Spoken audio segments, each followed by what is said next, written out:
Good morning everyone! Sa ngayon po, mag-e-STEM kami nila mama. Napasombrero pa po ako dyan kasi sobrang init po eh.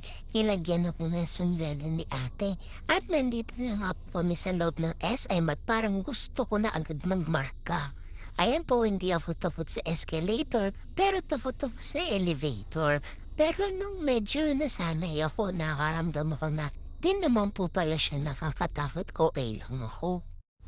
May nakita pa nga po ako diyan, nakasombrero din yung isang aso, gaya-gaya. Charot! Same po kami nakasombrero pero siyempre, mas maganda po yung sombrero ko, 'di ba? Mukha akong si Strawberry.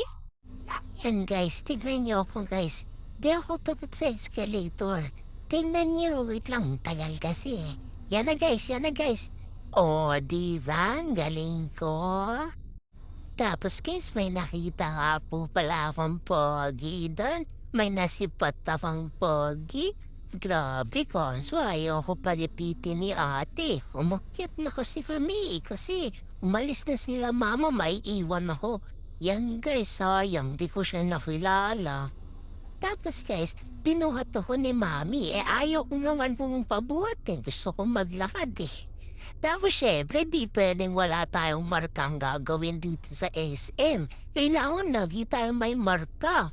Tapos pinaglakad ako mag-isa nila ate. Sabi niya maging independent daw ako, maglakad daw ako mag-isa. Sige ate, pag ako nawala, bahala ka ha.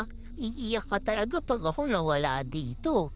Tapos guys, ayan po, pauwi na po kami niyan. Thank you for watching.